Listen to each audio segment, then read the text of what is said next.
అందరికీ నమస్కారం. Welcome to our channel. ప్రతిరోజు లాగానే శ్రీకృష్ణుడి గురించి తెలుసుకుందాంలో 9వ రోజుకి స్వాగతం. ఈరోజు కూడా కొన్ని ప్రశ్నలు సంబంధించిన సమాధానం తెలుసుకునే ముందు ఇంకా మన యొక్క ఛానల్ని సబ్స్క్రైబ్ చేసుకోకపోతే సబ్స్క్రైబ్ చేసుకోండి. అలాగే వీడియోని ఆఖరి వరకు చూడండి, అప్పుడే మీకు పూర్తిగా అర్థమవుతుంది. చూసిన తర్వాత లైక్ చేయండి, అలాగే 10 మందికి షేర్ చేయండి.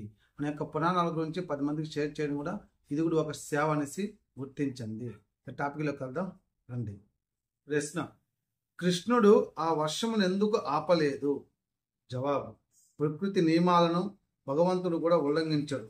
విపత్తు కలిగినప్పుడు దాని నుండి తన భక్తులను రక్షిస్తూ ఆ విపత్తును ఎదుర్కొనే శక్తిని భగవంతుడు తన భక్తులకు ఇస్తాడు, అంతేగాని ఆ విపత్తుని ఆపడు. అర్థమైంది కదండి?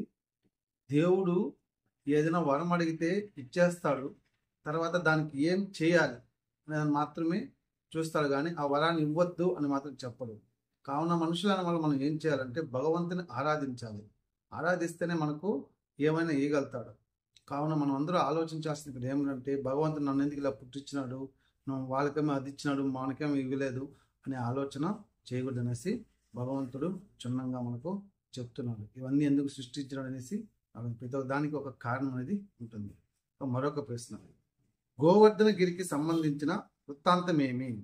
జవాబు: రామాయణ కాలంలో వానరులు సేతువును నిర్మించడానికి అనేక పర్వతాలను సముద్రంలో వేయడానికై ఎంపిక చేశారు. సేతువు నిర్మాణం పూర్తయింది. ఎంపిక చేసిన పర్వతాలలో ఒక పర్వతం మిగిలిపోయింది. అదే గోవర్ధన గిరి. తాను రామసేవలో తరించి లేకపోతేనే అన్న బాధతో గోవర్ధన గిరి శ్రీరామును ప్రార్థించింది. తన తరువాతి అవతారంలో అనుగ్రహిస్తానని అభమించాడు. కోదండ రాముడు ద్వాపర యుగంలో శ్రీకృష్ణుడై గోకులానికి వచ్చి గోవర్ధనగిరిని అనుగ్రహించాడు. అర్థమైంది కదండి? చేశారు. మరొక ప్రశ్న: పూర్వజన్మలో గోపికలు గోపాలులు ఎవరు?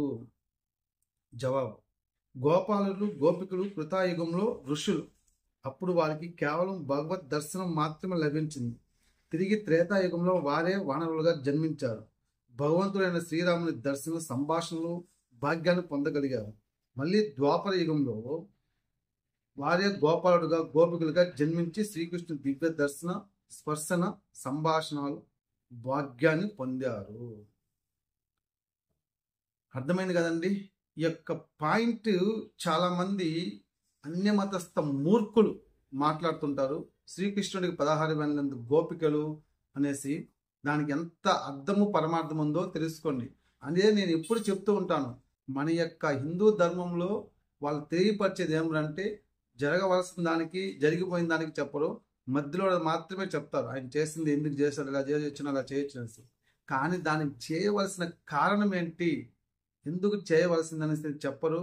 జరిగింది ఎందుకు ఎలా చేశారని మాత్రం చెప్పరు, చేసింది మాత్రమే చెప్తారు. కావున మతం మారిన వాళ్ళందరూ కూడా గ్రహించండి, ఆ మతంలో ఏమీ లేదు. ఓపికగా ఆలోచన చేయండి. మన మతంలో నీట్గా ఉంటుంది. ప్రతి ఒక్క గ్రంథంలో, పురాణాల్లో, శాస్త్రాల్లో ప్రతి ఒక్కటి నీట్గా చేయవలసిన దానికి కారణాలు ఉంటుంది. కావున ప్రతి ఒక్కరు ఆలోచన చేసి అన్ని మతస్థుల మాటలు వినొద్దండి. ఓకేనా? మరొక ప్రశ్న: బలరామకృష్ణులను మధురకు తోడ్కుని రమ్మని కంసుడు ఎవరిని పంపాడు? జవాబు: ఆక్రూరుని.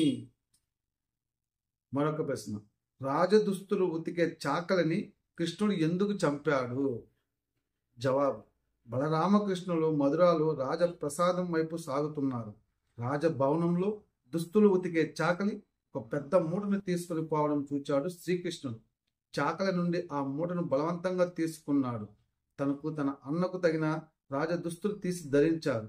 శ్రీకృష్ణుని పనికి అనుగ్రహించిన చాకలి వారితో తగువులాడాడు. శ్రీకృష్ణుడు సుతారంగా వాని చెంప మీద కొట్టాడు. ఆ దెబ్బకు అక్కడికక్కడే అసూలు బాసాడు. బలరామునికి ఇదేమి అర్థం కాక కృష్ణుని అడిగాడు.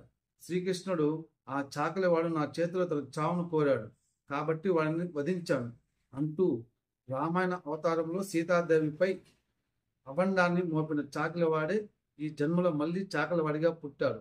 తాను మోపిన అబండానికి సీతామాత అరణ్యాల పాలైందని తెలిసి తాను చేసిన తప్పుకు పశ్చాత్తాపడుతూ నన్ను వధించమని శ్రీరాముని వేడుకున్నాడు. ద్వాపర యుగంలో ఆ కోరిక తప్పక తీరుతున్న రాముడు అతనికి అభయం ఇచ్చాడు. శ్రీకృష్ణుడు ద్వాపర యుగంలో చాకలి వాడే కోరిక తీర్చాడు వరదరాముడు. బాబా బాబా ఏమి చూడండి, ప్రతి ఒక్క దానికి పరమాత్ముడు చేసే పనికి మనుషులు నిందించడం తప్ప పరమాత్ముడు ఎందుకు అలా చేయాల్సిన ఆలోచన చేయడం లేదు. ఎంత గొప్పగా ఉంది ఇది. కాబట్టి మన యొక్క హిందూ ధర్మంలో పుట్టిన ప్రతి ఒక్క సోదరిమణులకు అందరికీ చేతులెత్తి నమస్కరిస్తున్నాను. దయచేసి ఇంక మేటికి ఇతర మతస్థుల యొక్క మాటలు నమ్మి మతాన్ని మార్చుకోవద్దండి. పుస్తకాలు చదవండి. చిన్న చిన్న పుస్తకాలు కూడా ఎంతో అర్థాలు ఉంటాయి. పెద్ద పుస్తకమే చదవాల్సిన అవసరం లేదు. చిన్న చిన్న పుస్తకాలు కూడా కొన్ని నేర్చుకుంటే చాలు. చాలా అర్థం పరమార్థం ఉంటుంది మన పుస్తకాల్లో, గ్రంథాల్లో, పురాణాల్లో, శాస్త్రాల్లో. దయచేసి వాటిని పుస్తకాలు చదవండి. అన్నిటికైనా ఫస్ట్ మనం చదువుకోవాల్సిన ఫస్ట్ పుస్తకం ఏమంటే భగవద్గీత. దాన్ని చదవండి, ప్రతి ఒక్క ఇంట్లోనూ పెట్టుకోండి. సరేనా? ఈ రోజుకి క్వశ్చన్ చాలు. రేపు మరికొన్ని ప్రశ్నలు తెలుసుకునే ముందు అందరూ దీన్ని క్షుణ్ణంగా ఆలోచన చేయండి, ఎంత అర్థం పరమార్థం ఉందనేది. ఓకేనా? మరొక రోజుకి మరికొన్ని ప్రశ్నలతో కలుసుకుందాం. అంతవరకు భారత్ మాతాకి జై. జై శ్రీకృష్ణ.